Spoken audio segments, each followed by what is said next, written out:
Hello guys, welcome back to Mijo Anna vlogs.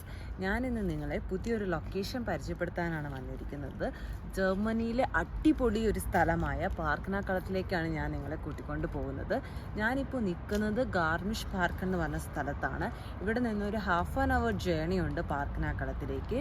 അപ്പോൾ എങ്ങനെ പാർക്കനാക്കളത്തിലേക്ക് വരാം, അവിടെയുള്ള കാഴ്ചകൾ എന്തൊക്കെയാണെന്നൊക്കെ കാണാൻ വേണ്ടിയിട്ട് എൻ്റെ വീഡിയോ ഫുള്ളായി വാച്ച് ചെയ്യും.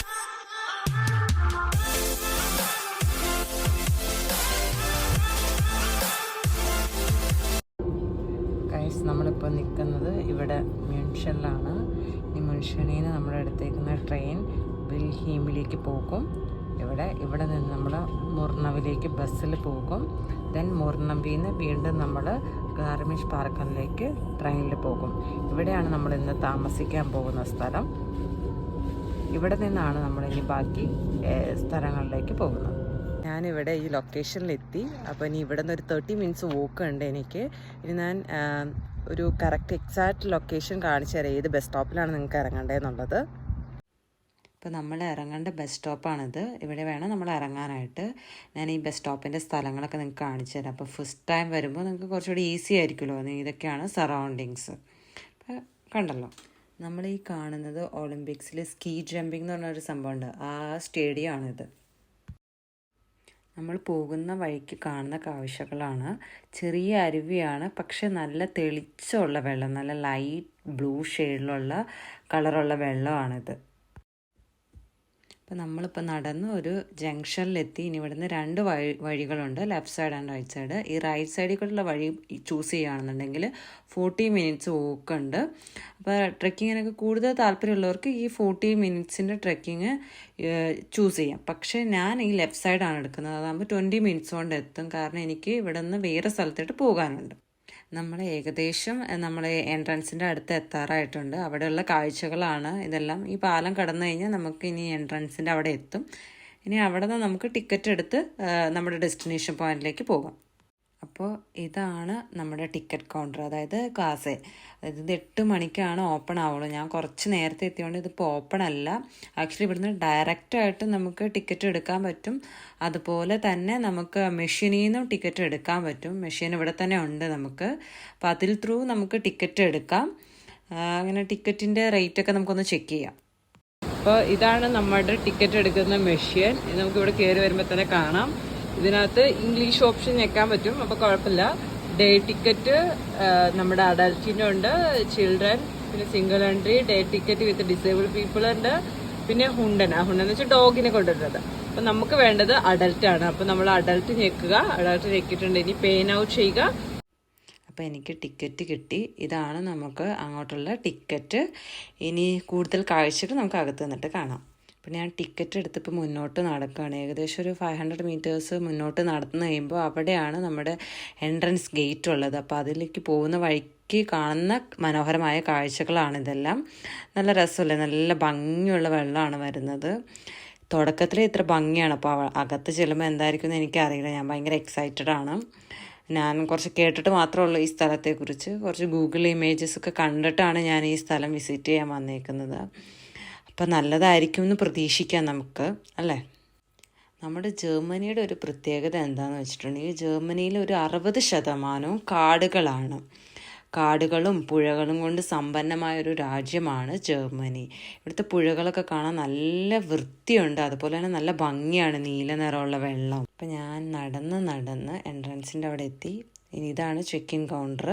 ഇവിടെ നമ്മൾ സ്കാൻ ചെയ്തിട്ട് നമുക്ക് അകത്ത് കയറാൻ പറ്റും. വിൻഡോ അപ്പോൾ ഓപ്പൺ ആവും. നമുക്ക് ഇത് ഓപ്പൺ ആവുന്നില്ലല്ലോ ഗൈസ്, നോക്കട്ടെ. യെസ്, ഓപ്പണായി. അങ്ങനെ ഞാനിതിൻ്റെ അകത്ത് കയറാൻ പോവുകയാണ്. ആ കാണുന്ന ഗേറ്റാണ് നമ്മുടെ എൻട്രൻസ് ഗേറ്റ്, അതായത് സ്റ്റാർട്ടിങ് പോയിന്റ്. അപ്പോൾ ഞാനിതിൻ്റെ അകത്തേടെ കയറി. ടണലാണ് ആദ്യം കാണുന്നത്. ടണൽ വഴിയാണ് നമ്മൾ ഇതിൽ കൂടെ പോകുന്നത്. അപ്പോൾ അതിൻ്റെ സൈഡിൽ കൂടെ നമുക്ക് കാഴ്ചകൾ കണ്ടു പോകാം.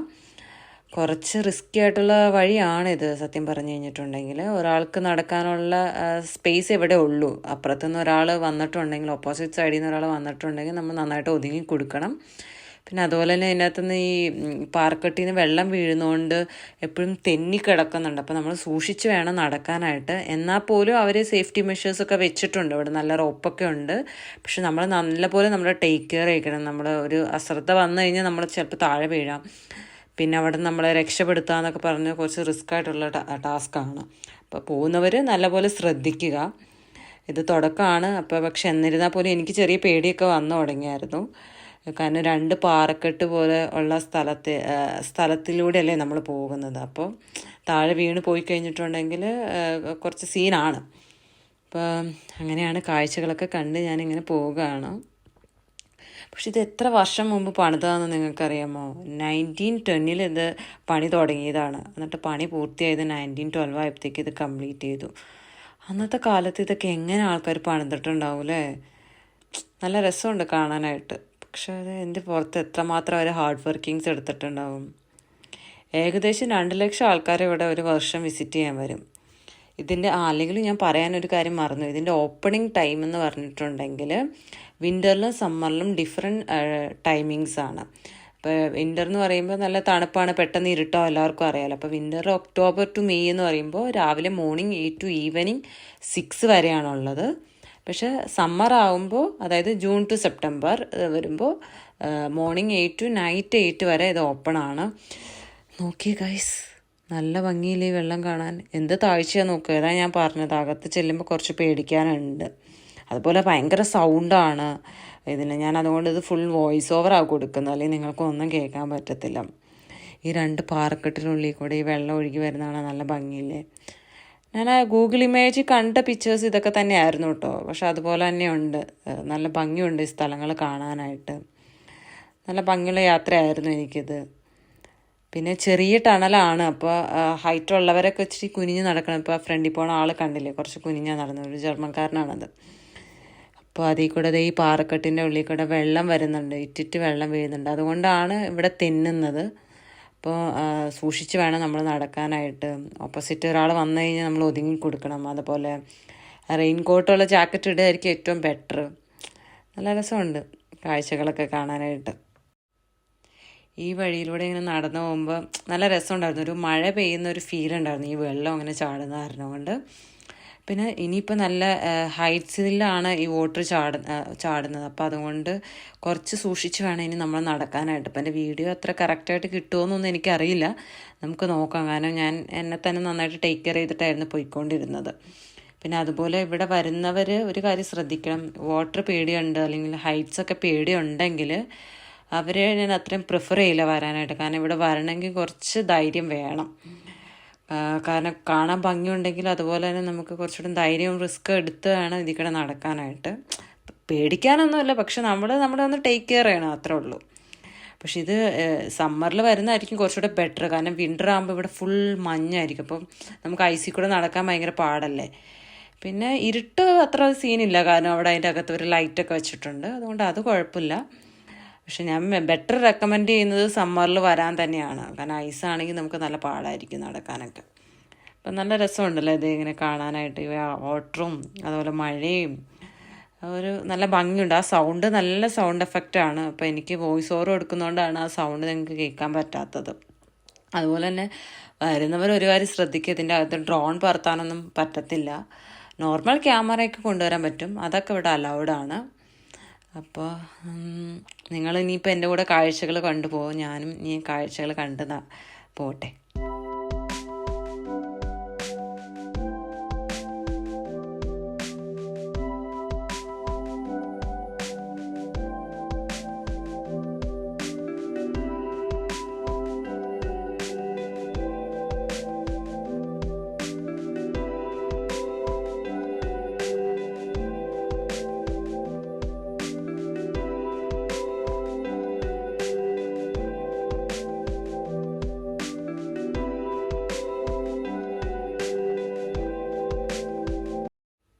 ഞാൻ എൻ്റെ ട്രക്കിംഗ് സ്റ്റാർട്ട് ചെയ്തിട്ട് അറൗണ്ട് ഒരു 30 minutes ആയിട്ടുണ്ട് ഇപ്പോൾ.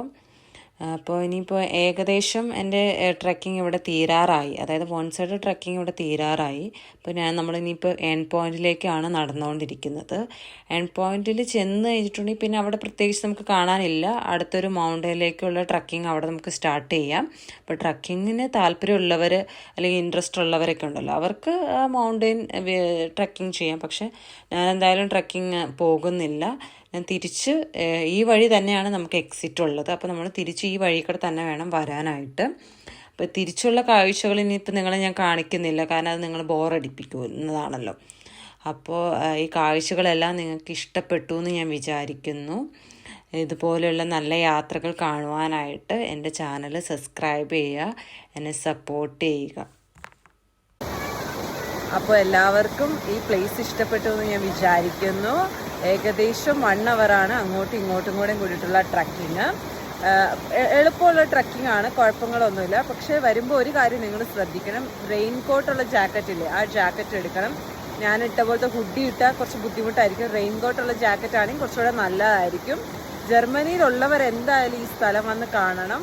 മ്യൂണിക്കിൽ നിന്ന് ആകെ 2 മണിക്കൂർ ട്രാവൽ ചെയ്ത് ഏകദേശം ഈ പ്ലേസിൽ എത്താൻ പറ്റും. പിന്നെ അവിടെ നിന്ന് ഒരു ½ ആൻ അവർ നടക്കുക, പിന്നെ ഈ ട്രക്കിംഗ് ഒരു 1 അവർ കൊണ്ട് നമുക്ക് കംപ്ലീറ്റ് ചെയ്യാൻ പറ്റും. അപ്പോൾ എല്ലാവർക്കും ഈ പ്ലേസ് ഇഷ്ടപ്പെട്ടു എന്ന് വിചാരിക്കുന്നു. ഞാൻ അനദർ എപ്പിസോഡായിട്ട് വീണ്ടും വരുന്നതായിരിക്കും. Bye bye.